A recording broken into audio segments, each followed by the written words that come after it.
Hello, I've just gotten done taking a ride on my GPX FSE 450 when my fellow riders asked me what kind of issues I had with this bike, and I was wanting to point those out now, starting from front to back.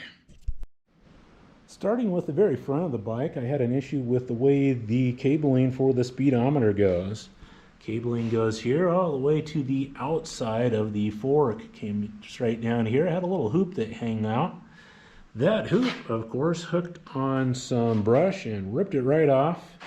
Unfortunately, there's not enough cable to loop it around the back, come up the inside of the fork, so you're stuck going on the outside.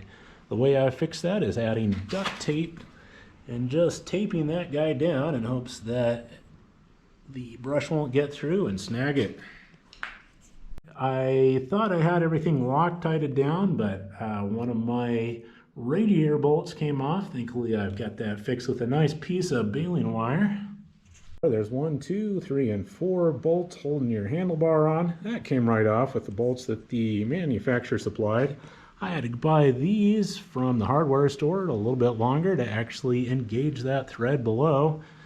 The ones that came with the bike were too short.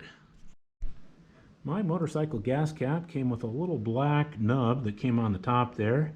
The problem was, on a nice hot Arizona day, that started to make a whistling sound. I pulled the fuel cap off and sloshed a bunch of fuel out. The tank had pressurized with air. That little nub that came with it wasn't allowing enough air to escape. And had a nice little gasoline volcano on my ride.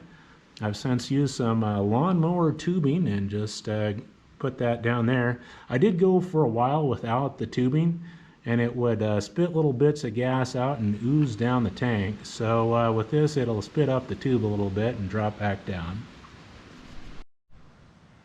Down here at the bottom, we got the fuel pump. I've had a few problems with the fuel pump.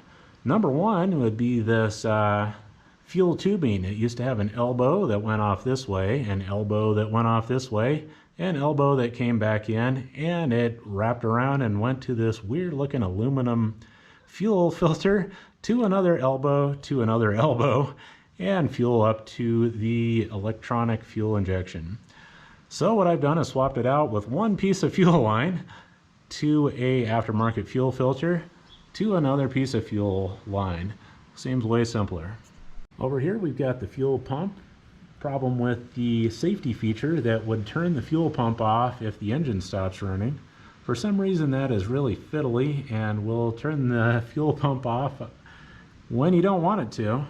What I've done is I've hardwired it in so that when you turn the ignition on, it just automatically turns the fuel pump on, fixes that problem. Over here is the starter. When I first bought this bike, I had an issue with how stiff that starter was. It really bogged down when you try to turn over the bike and eventually stuck. Stuck solid. I had to bang on this little nub with a rock to get it unstuck. After a few months of use, however, it loosened right up and has been working fine ever since. Over here behind this little black cover is the thermostat. When that pops open in a hot summer day, it does not allow enough radiator fluid to circulate around. What I did is pop this open, pull the thermostat out, and cut the little valve out of it.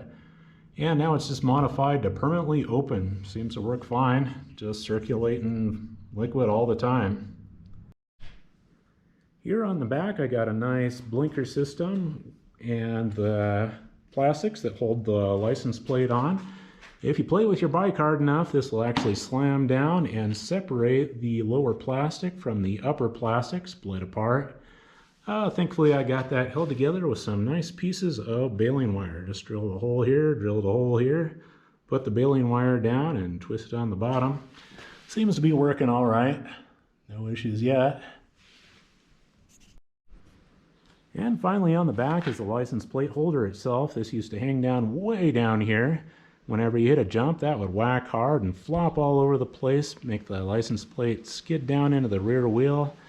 I just took a saw, chopped that extra bit off.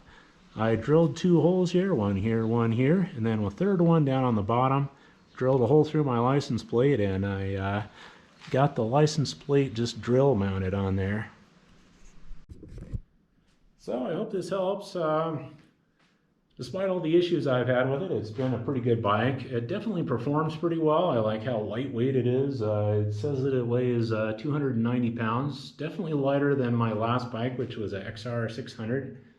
Not quite as much power, but I felt like that power was good, like on straightaways, like flat straightaways. You could really rip on the XR.